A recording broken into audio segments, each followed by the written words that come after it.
Assalamualaikum warahmatullahi wabarakatuh. Perkenalkan, nama saya Tessa Kristiani. Saya dari kelas 1C, program studi akuntansi. Video ini dibuat untuk memenuhi tugas UAS mata kuliah pengantar literasi digital dengan dosen pengampu yaitu Bapak Ade Andri Hendriadi.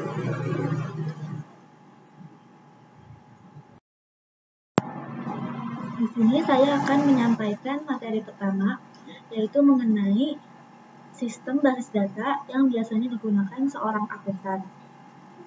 Sistem basis data atau DBMS adalah perangkat lunak yang dirancang untuk mengelola dan menyimpan data dalam bentuk terstruktur.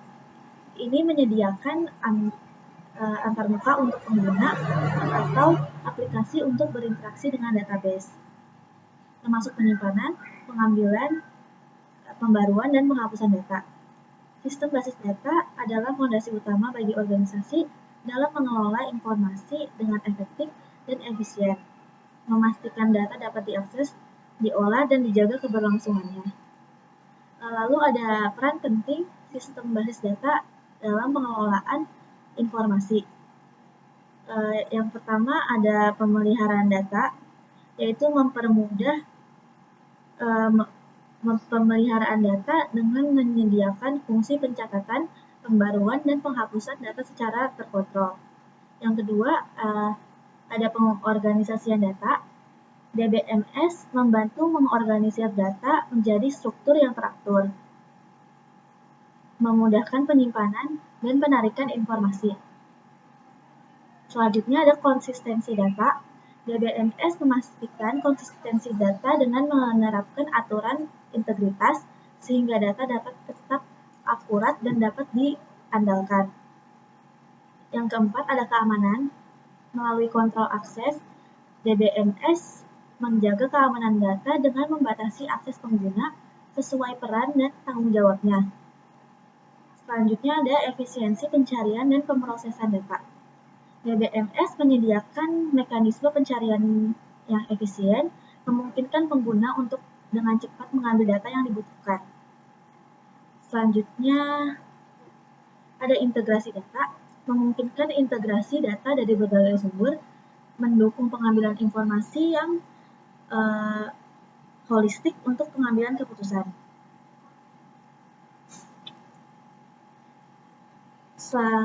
Lalu ada juga reduksi redundansi data. DBMS mengurangi redundansi data dengan mengorganisir informasi secara terpusat, menghindari duplikasi yang tidak perlu. Dan yang terakhir, pemulihan data.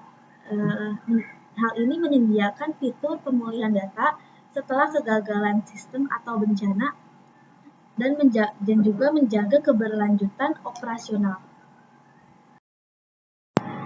Lalu selanjutnya kita akan membahas mengenai fungsi penggunaan sistem basis data oleh akuntan.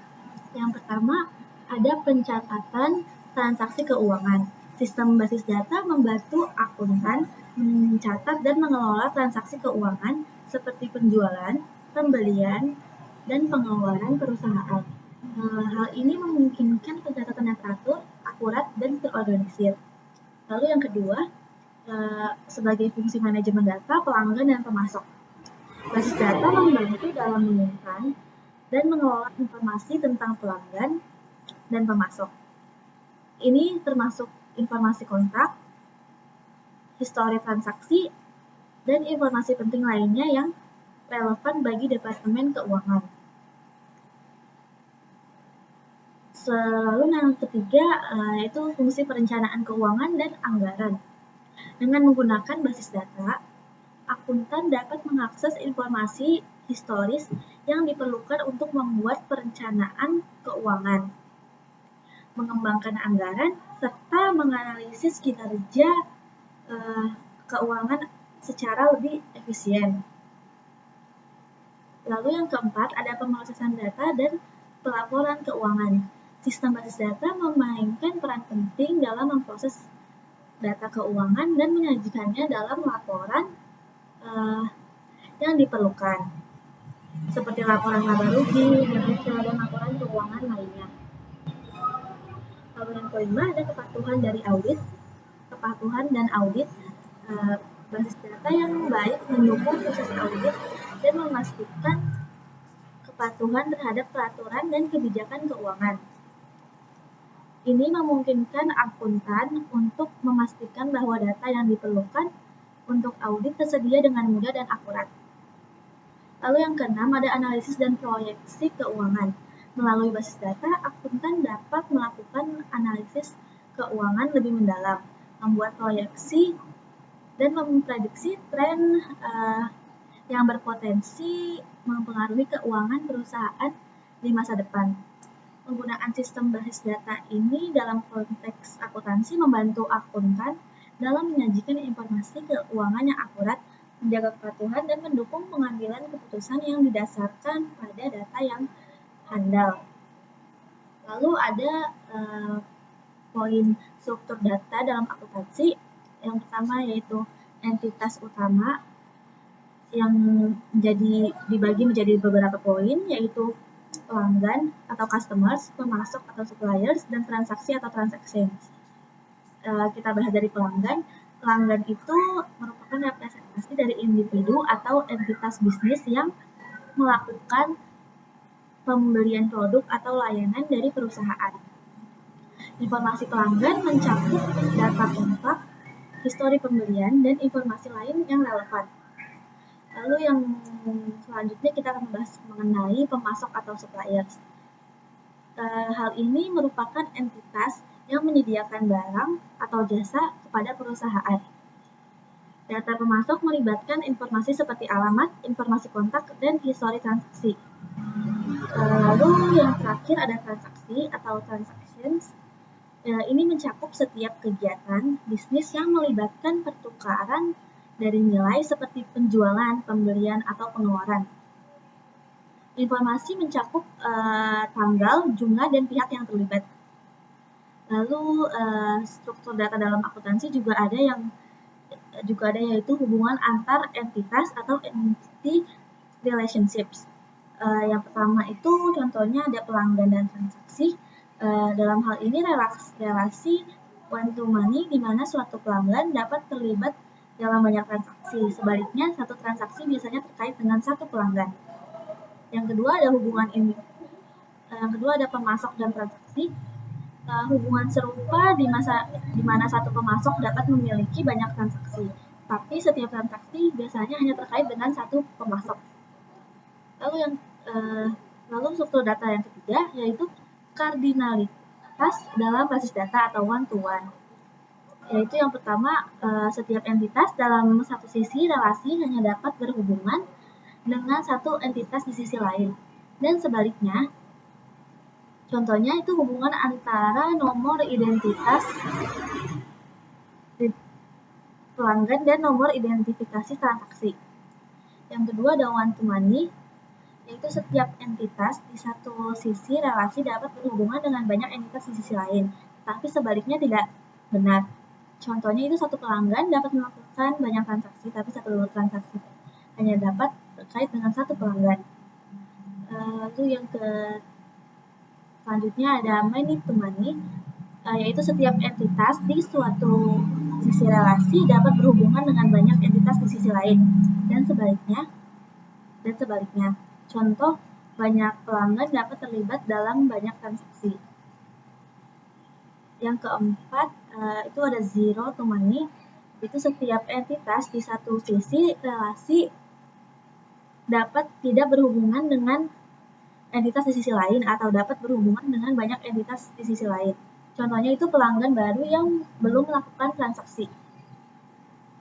Nah, pemahaman yang baik tentang hubungan antar entitas dan kardinalitas ini membantu merancang struktur data yang efisien dan akurat dalam basis data akuntansi, serta memastikan integritas dan konsistensi data.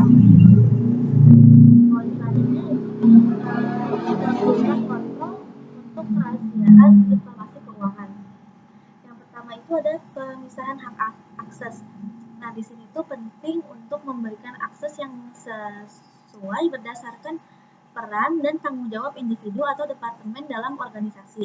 Misalnya hanya staf keuangan yang memerlukan akses ke informasi keuangan sensitif. Yang kedua ada autentikasi. Menggunakan lebih dari satu metode autentikasi seperti kata sandi, token, atau verifikasi lainnya untuk memastikan bahwa hanya orang yang sah dapat mengakses data keuangan. Lalu yang ketiga ada enkripsi data. Dalam hal ini, enkripsi data keuangan penting saat disimpan atau ditransmisikan melalui jaringan. Hal ini mencegah akses tidak sah oleh pihak yang tidak berwenang, bahkan jika data dicuri atau disalahgunakan. Dan yang terakhir ada audit log, yaitu menerapkan sistem log audit yang mendetail untuk melacak siapa saja yang mengakses data, kapan saja dan aktivitas apa saja yang dilakukan. Ini membantu dalam memeriksa pelanggaran keamanan dan memberikan jejak pemeriksaan. Nah, jadi kesimpulannya, sistem basis data adalah fondasi utama bagi organisasi dalam mengelola informasi dengan efektif dan efisien. Hal ini memastikan data dapat diakses, diolah, dan dijaga keberlangsungannya. Nah, penggunaan sistem basis data dalam konteks akuntansi juga membantu akuntan dalam menyajikan informasi keuangan yang akurat, menjaga kepatuhan, dan mendukung pengambilan keputusan yang didasarkan pada data yang handal. Integrasi sistem basis data dengan perangkat lunak akuntansi menjadi kunci dalam memastikan bahwa informasi keuangan terkelola secara efisien, akurat, dan dapat diandalkan. Hal ini juga memungkinkan perusahaan untuk memiliki visibilitas yang lebih baik terhadap kesehatan keuangan. Selanjutnya kita akan masuk materi kedua, yaitu mengenai AI atau Artificial Intelligence. Nah, pengertian dari AI sendiri itu yaitu kecerdasan buatan. Kecerdasan buatan atau AI adalah bidang ilmu komputer yang menekankan pembuatan mesin atau sistem yang mampu melakukan tugas-tugas yang membutuhkan kecerdasan manusia. AI melibatkan pengembangan algoritma yang memungkinkan komputer untuk belajar dari data, menemukan pola, membuat keputusan, dan menyelesaikan masalah tanpa intervensi manusia secara eksplisit. Lalu kita akan membahas mengenai sejarah perkembangan AI. Sejarah perkembangan AI dimulai pada tahun 1950-an. Pada tahun 1956, konferensi dari Dartmouth menjadi titik awal pengembangan AI yang diinisiasi oleh John McCarthy, Marvin Minsky, Alan Newell, dan Herbert A. Simon. Perkembangan selanjutnya melibatkan yang pertama ada pada tahun 1980-an, pengembangan program-program awal untuk permainan catur dan pemrosesan bahasa alami. Yang kedua pada tahun 1980-an munculnya sistem berbasis pengetahuan dan teknik-teknik seperti jaringan syaraf. Yang ketiga pada tahun 1990-an fokus pada aplikasi bisnis dan pemrosesan paralel. Dan yang terakhir di tahun 2000-an hingga sekarang, kemajuan pesat dalam pembelajaran mesin dan pengolahan besar-besaran data. Lalu selanjutnya ada perbedaan dari AI kuat dan AI lemah.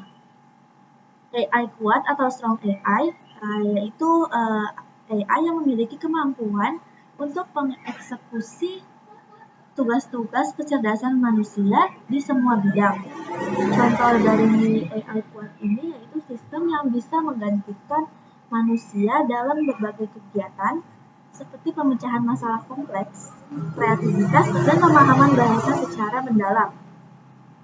Karakteristik dari AI ini yaitu kemampuan berpikir secara kontekstual, memahami dunia sekitar, dan beradaptasi tanpa bantuan manusia. Lalu kita akan membahas AI lemah atau weak AI. AI ini memiliki definisi, yaitu AI yang dirancang untuk menyelesaikan tugas spesifik tanpa memiliki pemahaman luas atau kesadaran diri. Contoh dari AI lemah itu asisten virtual seperti Siri atau Alexa yang dapat menjawab pertanyaannya dengan menjalankan perintah terkait tugas-tugas tertentu. Karakteristik dari AI lemah ini terfokus pada tugas tertentu tanpa kemampuan untuk melakukan tugas di luar cakupan spesifiknya. Lalu ada AI berbasis tugas dan juga AI umum.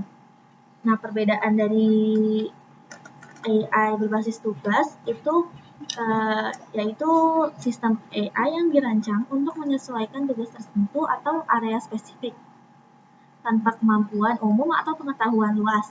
Contohnya, mesin pemrosesan bahasa alami yang dioptimalkan untuk menerjemahkan teks atau mobil otonom yang dirancang khusus untuk mengemudi. Lalu ada AI umum atau general AI, yaitu sistem AI yang memiliki kemampuan untuk memahami, belajar, dan mengeksekusi tugas di berbagai domain seperti manusia. Contohnya dari AI umum ini, kecerdasan serbaguna yang bisa menangani berbagai jenis tugas dengan tingkat keahlian yang setara dengan manusia. Di sini AI umum itu mempunyai tantangan, yaitu pengembangan AI umum masih menjadi tantangan besar dan merupakan tujuan jangka panjang dalam penelitian kecerdasan buatan. Selanjutnya ada penerapan AI di berbagai bidang. Yang pertama itu ada kesehatan. Contohnya itu penggunaan AI dalam diagnosis medis melalui analisis citra medis, prediksi penyakit berdasarkan data pasien, dan perkembangan terapi personalisasi. Yang kedua ada bidang keuangan. Contohnya itu sistem kecerdasan buatan untuk analisis risiko keuangan, prediksi tren pasar, serta deteksi anomali dalam transaksi keuangan untuk mencegah penipuan. Yang ketiga ada penerapan AI dalam pendidikan. Contohnya itu pengembangan platform belajar AI yang dapat menyesuaikan kurikulum sesuai dengan kebutuhan individual siswa, serta memberikan umpan balik dan saran personal. Yang keempat itu ada manufaktur, contohnya itu implementasi robotika cerdas dan sistem otomatisasi menggunakan AI untuk meningkatkan efisiensi produksi, memantau kualitas produk, dan merencanakan rantai pasok. Yang kelima ada transportasi. Contoh dari penerapan AI dalam bidang transportasi meliputi mobil otonom yang menggunakan teknologi AI untuk navigasi, pengenalan pola lalu lintas, dan pengambilan keputusan selama perjalanan. Selanjutnya yaitu poin mengenai inovasi terkini dalam AI. Yang pertama itu pengelolaan bahasa alami atau NLP, pengembangan modul bahasa yang semakin canggih dalam pemahaman konteks dan nuansa. Yang kedua ada pengembangan model generatif, progres dalam menghasilkan konten multimedia seperti gambar, musik, dan teks secara otomatis oleh model AI. Yang ketiga ada AI berbasis kecerdasan emosional, upaya untuk mengembangkan AI yang dapat memahami dan merespon emosi manusia. Lalu ada perkembangan teknologi terdepannya.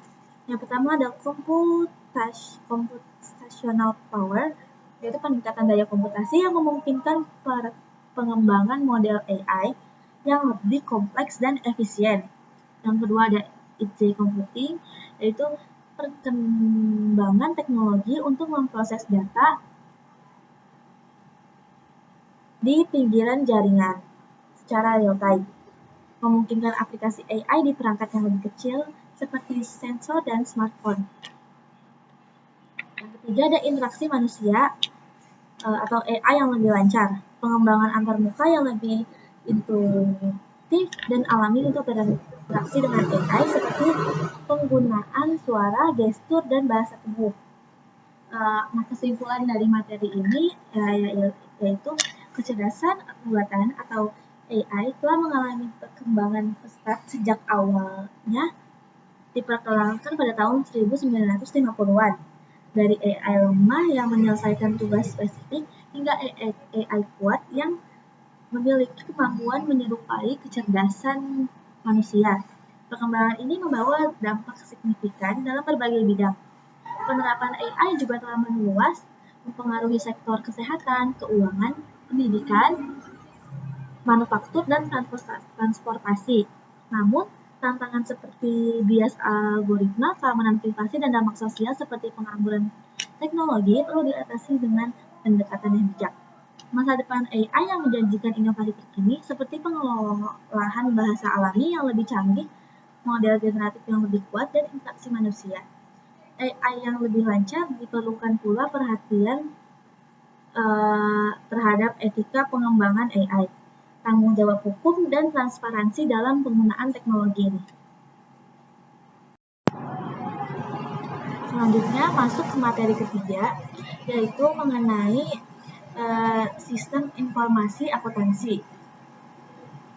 Sistem informasi akuntansi bisa didefinisikan sebagai suatu sistem yang terdiri dari prosedur, alat, dan teknik yang terorganisir untuk memfasilitasi pengumpulan, pengolahan, penyimpanan, dan pelaporan informasi keuangan suatu entitas bisnis. Tujuannya adalah menyediakan data yang akurat, relevan, dan tepat waktu untuk mendukung kegiatan akuntansi dan pengambilan keputusan dalam suatu organisasi. Selanjutnya itu peran dan pentingnya SIA dalam bisnis. Yang pertama itu pemantauan kinerja keuangan. SIA memungkinkan pengukuran dan pemantauan kinerja keuangan suatu organisasi melalui pembuatan laporan keuangan yang akurat dan terpercaya. Yang kedua itu dukungan pengambilan keputusan, yaitu memberikan informasi yang relevan dan tepat waktu bagi manajemen dalam pengambilan keputusan yang strategis, seperti alokasi sumber daya, perencanaan keuangan, dan investasi. Yang ketiga itu efisiensi operasional, yaitu mengotomatisasikan proses akuntansi seperti pencatatan transaksi, penyesuaian, dan pelaporan untuk meningkatkan efisiensi operasional dan mengurangi kesalahan manusia. Yang keempat, ada kepatuhan hukum dan regulasi. SIA membantu organisasi mematuhi standar akuntansi dan regulasi yang berlaku, serta memfasilitasi audit internal dan eksternal. Yang kelima, ada pemantauan aset dan liabilitas, yaitu menyediakan informasi terkini mengenai aset dan liabilitas organisasi untuk mengelola risiko dan melakukan pengendalian yang tepat. SIA menjadi tulang punggung bagi proses pengelolaan keuangan dalam bisnis modern.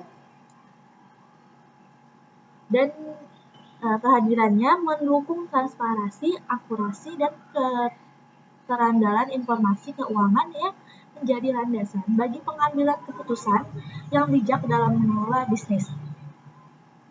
Selanjutnya ada poin mengenai basis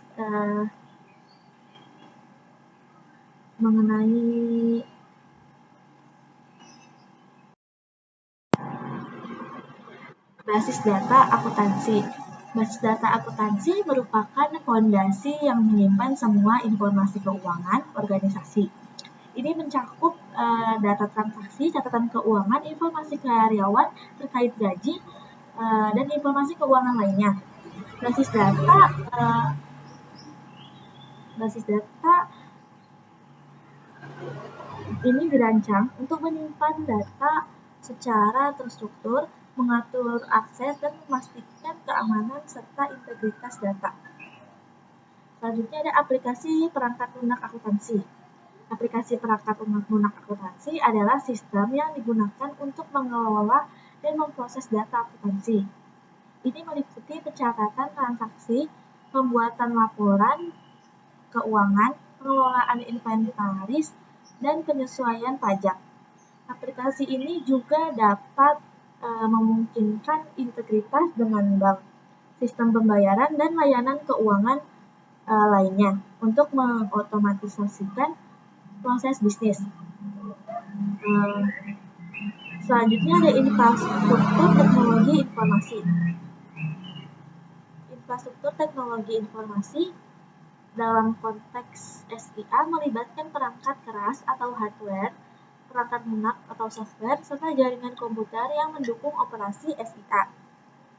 Hal ini mencakup server untuk penyimpanan data, komputer, dan perangkat untuk akses, jaringan komunikasi untuk pertukaran data, serta perangkat lunak keamanan dan manajemen untuk melindungi dan mengatur akses data.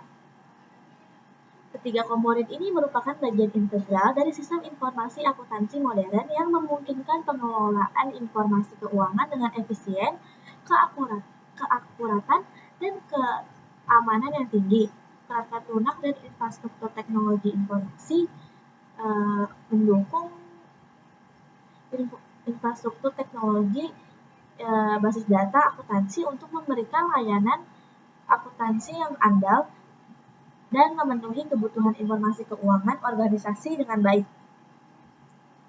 Selanjutnya ada beberapa komponen sistem informasi akuntansi atau SIA yang sering digunakan oleh seorang akuntan, yaitu meliputi yang pertama ada basis data akuntansi, yaitu penyimpanan data dan struktur data.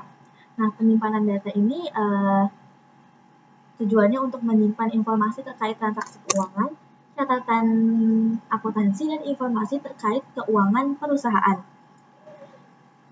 Lalu struktur data itu gunanya untuk membuat struktur data yang terorganisir untuk memudahkan akses dan analisis data. Yang kedua itu aplikasi perangkat lunak akuntansi, meliputi 3 hal, yaitu pencatatan transaksi, penyusunan laporan keuangan, dan manajemen inventories. Yang pertama, pencatatan transaksi bertujuan untuk memfasilitasi pencatatan transaksi keuangan seperti pembelian, penjualan, dan transaksi keuangan lainnya. Lalu penyusunan laporan keuangan itu membantu dalam penyusunan laporan laba rugi, neraca, dan laporan keuangan lainnya sesuai dengan standar akuntansi yang berlaku. Yang ketiga itu manajemen inventaris, mengelola inventaris, stok, dan aset perusahaan untuk memastikan akurasi informasi keuangan. Yang ketiga ada perangkat keras atau hardware, yaitu meliputi komputer dan server. Nah, komputer itu kan digunakan untuk menjalankan aplikasi perangkat lunak akuntansi dan mengakses data keuangan, sedangkan server itu tempat penyimpanan data utama yang sering dikonfigurasi untuk keamanan dan redundansi.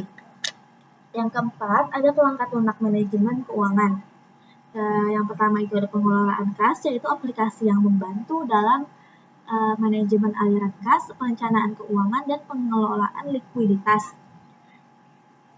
Terus lalu ada manajemen risiko keuangan, yaitu perangkat lunak yang membantu dalam mengidentifikasi, mengukur, dan mengelola risiko keuangan. Lalu yang kelima ada sistem pelaporan, data, dan analisis, yaitu terbagi menjadi 2, yaitu pelaporan keuangan dan analisis keuangan. Pelaporan keuangan itu memfasilitasi pembuatan laporan keuangan dan analisis data untuk pengambilan keputusan. Lalu analisis keuangan menggunakan alat analisis untuk mengevaluasi kinerja keuangan dan mengidentifikasi tren.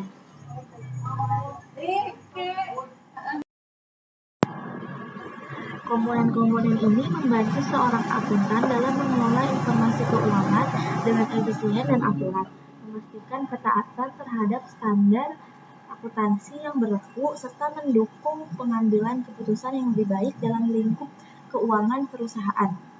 Selanjutnya ada manfaat SIA. Yang pertama itu efisiensi dan produktivitas. Yang pertama ada otomatisasi proses akuntansi. SIA memungkinkan otomatisasi pencatatan transaksi, penyelesaian perhitungan, dan proses akuntansi lainnya, menghemat waktu dan sumber daya manusia. Kedua, pengurangan kesalahan manusia, yaitu dengan otomatisasi risiko kesalahan manusia dapat diminimalkan, meningkatkan keakuratan dan kecepatan proses akuntansi. Selanjutnya ada akurasi dan keandalan informasi. Yang pertama ada integritas data. SIA menyediakan kontrol keamanan dan integritas data, memastikan bahwa informasi keuangan yang disajikan adalah akurat dan dapat dipercaya. Yang kedua, pencatatan transaksi yang tepat, yaitu melalui proses otomatis. SIA meminimalkan risiko kesalahan dalam pencatatan transaksi dan memastikan akurasi dalam pencatatan keuangan.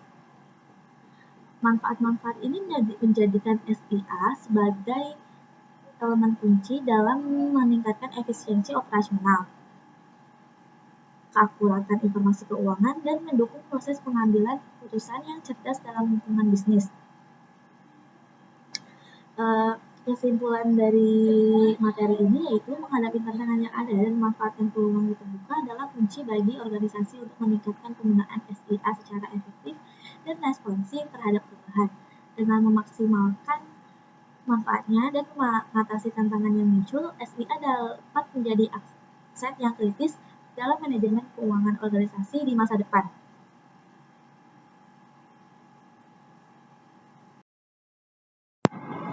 Materi selanjutnya yaitu mengenai Big Data. Definisi Big Data itu merujuk pada data yang terstruktur dalam bentuk biner yang terdiri dari urutan bit 1 dan 0, berbeda dengan kata konvensional yang seringkali bersifat terstruktur dan dapat diakses dengan cara yang lebih mudah. Big Data membutuhkan proses pengolahan khusus karena representasinya dalam bentuk biner. Hal ini mempengaruhi cara pengolahan, penyimpanan, serta analisis data yang dilakukan. Selanjutnya ada sejarah dari Big Data. Periode awal penggunaan Big Data. Penggunaan Big Data dimulai sejak awal perkembangan komputer pada tahun 1940-an. Pada masa itu, konsep biner dan penggunaan bit sebagai unit dasar penyimpanan dan pengiriman informasi mulai digunakan dalam mesin-mesin komputer pertama. Lalu ada melejitnya popularitas Big Data. Perkembangan teknologi komputer pada tahun 1980-an hingga 1990-an menyebabkan popularitas Big Data melonjak pesat. Peningkatan kapasitas penyimpanan dan kecepatan komputasi memungkinkan pengolahan dan transfer data yang lebih besar dalam bentuk ini. Inovasi penting dalam sejarah budaya. Sejarah Big Data. Beberapa inovasi penting dalam sejarah Big Data antara lain penemuan konsep binary coding oleh Gottfried Leibniz pada tahun 1679. Kemudian Charles Babbage dengan desain mesin analitisnya yang menggunakan konsep bit untuk perhitungan pada abad ke-19. Inovasi ini menjadi dasar bagi perkembangan teknologi Big Data yang kita kenal saat ini. Lalu ada peran Big Data dalam teknologi. Yang pertama itu kontribusi Big Data dalam transformasi digital. Big Data menjadi fondasi utama dalam transformasi digital. Kemampuannya untuk mempresentasikan informasi secara biner memungkinkan komputer untuk menyimpan, memproses, dan mentransmisikan data dengan cepat dan efisien. Hal ini mendukung evolusi teknologi komunikasi, penyimpanan data, dan perkembangan internet. Lalu yang kedua ada dampak big data pada pengembangan aplikasi. Penggunaan big data memungkinkan pengembangan aplikasi yang lebih canggih dan kompleks dari perangkat lunak hingga aplikasi mobile. Kemampuan untuk mengelola data dalam bentuk bit memungkinkan pengembang untuk menciptakan solusi yang lebih efisien dan inovatif. Selanjutnya itu peran big data dalam keamanan dan analisis data. Dalam bidang keamanan, big data menjadi pusat dari sistem enkripsi dan pengamanan data. Analisis data juga sangat bergantung pada big data, memungkinkan organisasi untuk mengali wawasan berharga dari data yang disimpan dalam format biner untuk mendukung pengambilan keputusan yang lebih baik. Selanjutnya ada isu etika dalam pemanfaatan big data. Pemanfaatan big data seringkali melibatkan isu-isu etika terkait privasi, keamanan, dan penggunaan data secara adil. Pertanyaan seputar bagaimana data dikumpulkan, disimpan, dan digunakan oleh perusahaan atau pihak ketiga yang sering muncul dalam konteks kebijakan privasi dari etika penggunaan data. Lalu ada perlindungan privasi pengguna. Perlindungan privasi menjadi kunci dalam pemanfaatan big data. Kebijakan privasi yang kuat dan transparansi dalam pengumpulan serta penggunaan data menjadi hal penting untuk melindungi hak privasi individu. Lalu yang terakhir ada regulasi terkait. Berbagai regulasi seperti GDPR di Eropa atau CCPA di Amerika Serikat bertujuan untuk mengatur penggunaan data pribadi, termasuk big data, serta memberikan kendali lebih kepada pengguna atas informasi pribadi mereka. Regulasi semacam ini menetapkan standar yang harus diikuti oleh organisasi dalam mengelola dan menggunakan data penggunaan. Kesimpulan dari materi ini, kita melihat bahwa big data sebagai bentuk data biner memainkan peran sentral dalam evolusi teknologi. Dari periode awal penggunaannya hingga melejitnya popularitas, inovasi-inovasi penting dalam sejarah big data membentuk dasar transformasi digital. Big data memberikan kontribusi signifikan dalam pengembangan aplikasi modern. Sementara isu-isu etika, perlindungan privasi pengguna, dan regulasi terkait menjadi fokus penting dalam pemanfaatannya. Sering iring dengan peran big data dalam keamanan dan analisis,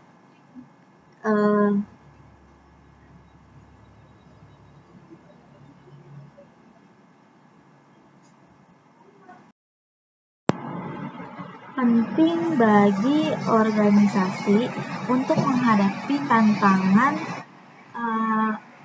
etika dan mengimplementasikan kebijakan perlindungan privasi yang efektif sesuai dengan regulasi yang berlaku. Selanjutnya masuk ke materi terakhir, yaitu mengenai bahasa pemrograman. Pengenalan singkat tentang bahasa pemrograman. Bahasa pemrograman ini didefinisikan sebagai set aturan dan instruksi yang digunakan oleh seorang programmer untuk menulis kode atau skrip yang dapat dijalankan oleh komputer. Tujuannya adalah untuk memberikan petunjuk secara sistematis kepada komputer untuk melakukan tugas atau pemrosesan data.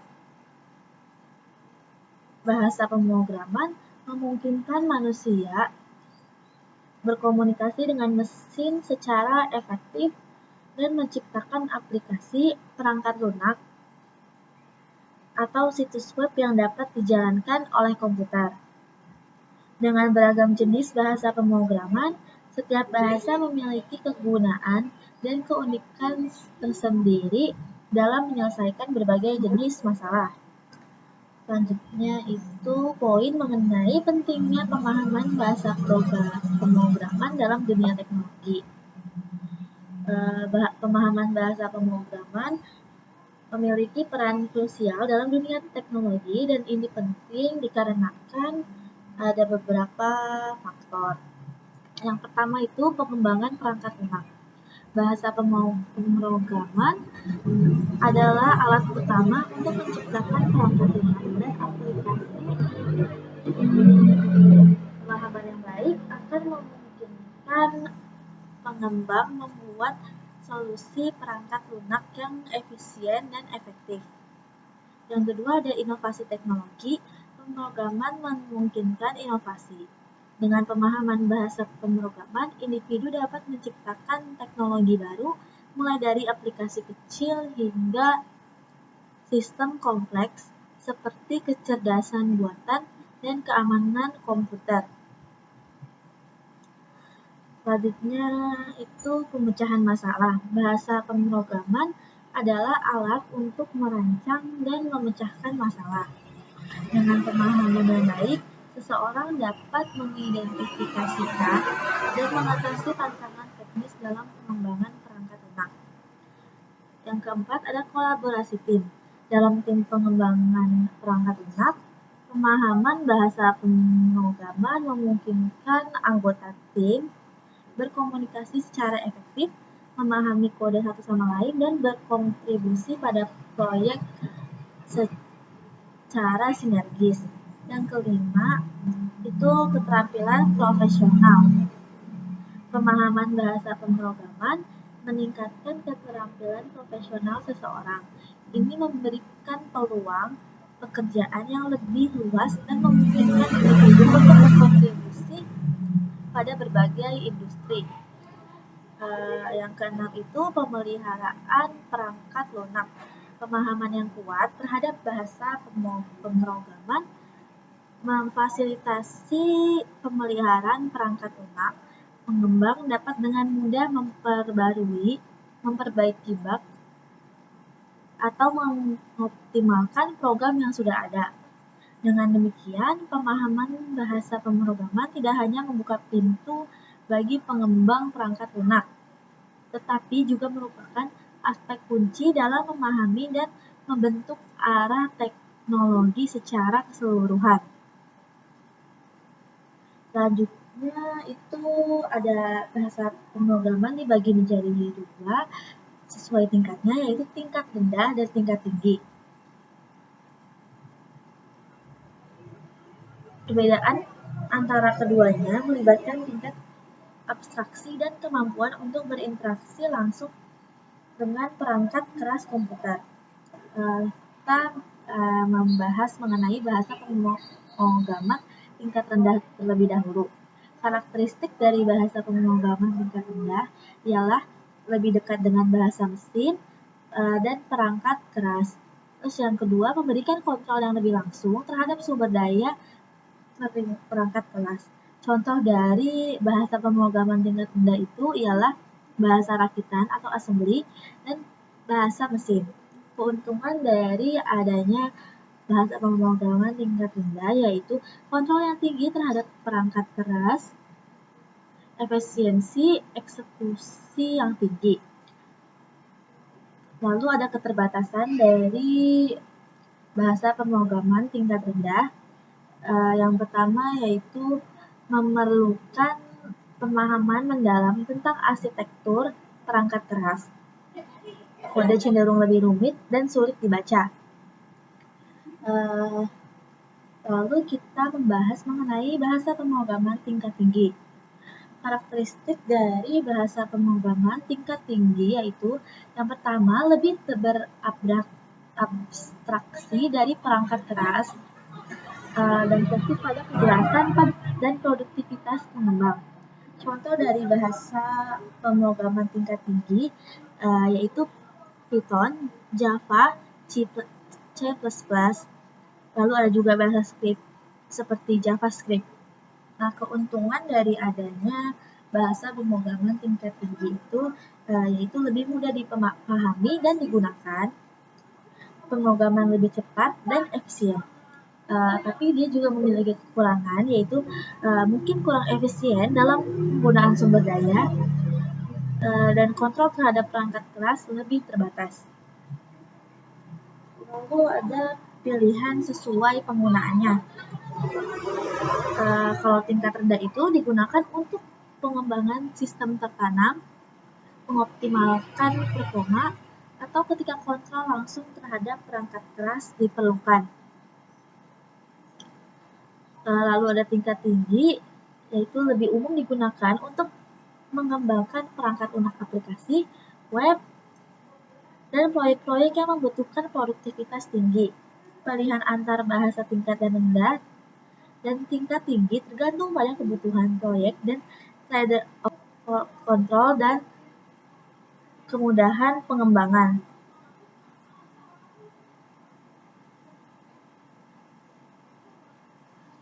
Lalu ada bahasa pemrograman umum dan khusus. Bahasa pemrograman umum dan khusus memiliki fokus dan tujuan yang berbeda sesuai dengan kebutuhan pengembangan perangkat lunak. Berikut ini perbedaan antara keduanya. Bahasa pemrograman umum itu karakteristiknya yaitu dirancang untuk penggunaan umum dari aplikasi luas, lalu fleksibel dan dapat digunakan dalam berbagai konteks pengembangan. Contoh dari bahasa pemrograman umum yaitu Python, Java, C++, dan JavaScript atau Ruby. Penggunaannya biasanya digunakan sebagai pengembangan aplikasi umum, pengembangan perangkat lunak berbasis objek, dan dapat digunakan dalam berbagai industri dan proyek. Keuntungannya, sintaksis yang jelas dan umumnya mudah dipahami, komunitas pengembang yang besar, dan dukungan yang lebih luas. Setelah itu ada bahasa pemrograman khusus. Karakteristiknya yaitu diciptakan untuk tujuan atau domain pengembangan yang spesifik, lalu fokus pada pemecahan masalah tertentu.